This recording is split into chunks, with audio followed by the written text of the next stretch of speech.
Minutos está en el Expreso Biobío. La invitación, por favor, es que se haga parte de la conversación que vamos a tener acá en el Expreso Biobío. Estamos en la recta final de la campaña de un plebiscito que es obligatorio, el denominado plebiscito de salida, donde debemos pronunciarnos todas, respecto del texto que ha propuesto la Convención Constitucional. Este es el 4 de septiembre y las opciones son apruebo o rechazo. En el estudio nos acompaña quien ha tomado la vocería o quien se reconoce como vocero de un movimiento que surge a propósito también de la discusión y la deliberación de este nuevo texto constitucional, que es Amarillos por Chile. Esa es la denominación, y el vocero está acá en el estudio, Cristian Banken. Lo saludamos. Muy buenos días, Cristian. Hola, Álvaro, muy buenos días. Muy buenos días, y nos acompaña también Nivaldo Fabricio Moschati también, que va a ser parte de la conversación, y ustedes, por supuesto, al WhatsApp más 569-9200-7888. Sí, Cristian, hemos escuchado que esta constitución, que Chile necesita una constitución, pero no esta. Necesita una buena y nueva constitución, es la fórmula que se ha repetido. ¿Qué sería una buena constitución desde tu punto de vista? A ver, lo primero que hay que decir que yo no podría decir cuál es idealmente una buena constitución. Podría constituir un texto ideal, el que yo quisiera, y no siempre se llega a ese texto ideal.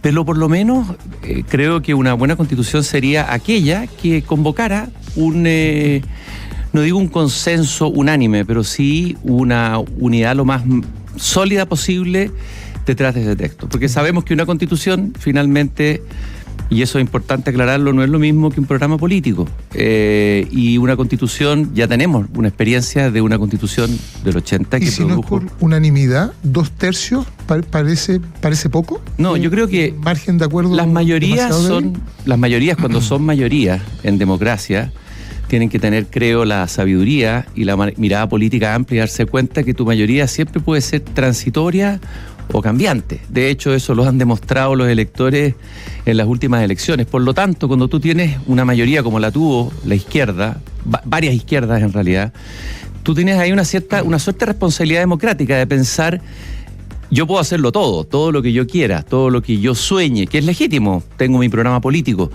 En este caso, una derecha completamente irrelevante dentro de la convención. Pero cuando tú eres mayoría, tienes que mirar el escenario completo, porque de lo que se trata es constituir un texto, una cancha, un espacio donde vamos a convivir todos. Eso es una constitución, y donde además se establecen contrapesos de poder. Y aquí yo creo que hubo una confusión tal vez anímica que tiene que ver con cosas que se arrastran de muchos años, en el fondo frustraciones muy legítimas, rabias muy legítimas, molestias muy legítimas con errores que cometió la clase política. Se castigó a la clase política y de hecho se eligieron estas listas independientes que iban a representar un mundo mejor que el mundo de la política tradicional, de la que la gente en general en el país está hastiada, no solamente aquí, en gran parte del mundo. Entonces yo creo que se produjo una especie de estado anímico dentro de la convención, un poquito autorreferencial, y no mirar y conectarse con el país real. Fíjate que yo creo que es lo mismo, pero en signo inverso, es lo que le pasó a la derecha previo al estallido. La derecha que estaba en el gobierno, la élite empresarial y política, una desconexión del país real. Y yo creo que aquí también se produjo una desconexión, porque de alguna manera la convención, lo que se ha dicho, que la foto de la convención corresponde a un momento anímico y a un momento político. Pero eso va cambiando y tú tienes que ir mirando a largo plazo. Yo creo que aquí la sensación que tengo yo, si tú me preguntas a mí, yo voté apruebo, y de verdad yo me instalé en el televisor el primer día con mis hijos a mostrarles: oye, este es un momento histórico en la historia del país. Y ya la primera imagen que vi y que vimos, la verdad es que no me dejó contento. ¿Cuál fue esa primera imagen? Esa primera imagen de una especie de histeria, de griterío, de gente que salía a la calle, que venían los manifestantes, que se habían violado no sé qué cosa, que no se deja a una orquesta de niños tocar el himno nacional, un griterío, suspensión, es decir, no lo que uno esperaría de un acto cívico, de un acto republicano. A lo mejor yo soy muy tradicionalista en ese sentido, yo soy de izquierda, pero soy profundamente republicano. Eso no me gustó, y pienso que el tono, el estilo y el fondo se van juntando. Es difícil separarlos, lamentablemente. Eso es lo que yo creo. Ahora, hay que votar apruebo o rechazo a un texto. Sí. ¿Tus discrepancias son con el texto? Bueno, ¿con el procedimiento? Es que yo creo que, por supuesto que hay que votar un texto. Ahora, el texto es producto de un proceso y además se inscribe en un contexto político. No puedo separar el texto de un contexto político. Y quiero decir que las constituciones, lo dijo un gran constitucionalista, la constitución de la Unión Soviética es una gran constitución, salvo por un solo problema, por un artículo que dice que se declara que hay un partido único. Si uno mira la mayoría del texto constitucional, la introducción de la constitución cubana o la constitución incluso venezolana, tú vas a decir, yo estoy de acuerdo con esta declaración que se hace aquí. Pero tú tienes que mirar ciertos puntos que son cruciales en una buena constitución. Pero independientemente... ¿El texto de la constitución que se propone se parece a la rusa y se parece a la cubana? No estoy haciendo... Podríamos mencionar la estadounidense, por ejemplo. No estoy haciendo... ¿La estadounidense es un buen texto constitucional? Es un buen texto constitucional para Estados Unidos. O sea, ¿Está de acuerdo con el derecho a portar armas? No, yo no estoy de acuerdo con el derecho a portar armas. Sí, mira, no voy a meter porque no conozco en detalle la Constitución de Estados Unidos, pero creo que las constituciones tienen que ver también con los países, con sus historias. Cada constitución tiene que ver con una historia. Te voy a dar un ejemplo, por ejemplo, de la Constitución norteamericana. En este nuevo sistema político se permite que la Cámara de Diputados tenga iniciativa de gasto, ¿no es cierto? Sí. En abstracto puede sonar bien. En Estados Unidos eso funciona. ¿Por qué funciona? Porque tienes un sistema de dos grandes partidos políticos que saben que se van a alternar en el poder. Por lo tanto, saben que cuando están en la oposición no se pueden sobregirar en el tema del gasto público porque van a asumir ellos el problema después. En cambio, en Chile sabemos que ese tema puede ser complicado, con un sistema político fragmentado, con una historia de populismo político que hemos visto en los últimos años. Entonces, yo creo que las constituciones también, no siendo yo un experto constitucional, tienen que ver con la historia, encarnan en una historia, encarnan en un momento histórico también. Asumiendo que no existe el texto perfecto, ¿cuáles son las imperfecciones de este texto que te inclinan a llamar a votar rechazo? A mí, personalmente, si tú me tuvieras que indicar 2 o 3 puntos, yo diría, no me gusta la declaración de Estado plurinacional. Si tú me preguntas a mí, yo habría declarado Estado multicultural, se dice, algunos dicen pluricultural, multicultural. Creo que ahí hay una diferencia de énfasis que no es menor, ese es uno. Creo que el sistema político tiene problemas primero porque es un sistema experimental que no se ha aprobado en ninguna parte del mundo. Es un sistema político, si tú me preguntas a mí, yo no habría eliminado el Senado, no participo de toda esa crítica que se hacía, que el Senado era el lugar de la casta. La verdad que el tema de la casta no está solamente en el Senado, está en todas partes. O estuvo en todas partes o estaba en todas partes en la historia de Chile en los últimos años. Creo que el Senado era un contrapeso, creo que el hecho de que todo se juegue en una elección y que el que gana esa elección se lleva el juego completo por un tiempo, digamos, me parece que es un riesgo innecesario. Yo habría hecho un sistema político, un presidencialismo. Yo personalmente estaba en la liga, estaba a favor del presidencialismo, pero con un contrapeso efectivo de 2 cámaras, como normalmente ocurre en un sistema presidencial. Ese es un segundo punto. Creo que hay temas específicos, pero no quisiera entrar en tanto detalle porque si no sería aburrir. Creo que se generan expectativas con todo el tema de la autonomía de los territorios, con todo un cierto sesgo indigenista, pero no digo indígena, distingo, una agenda indigenista que tuvo una fuerza muy grande en esta convención.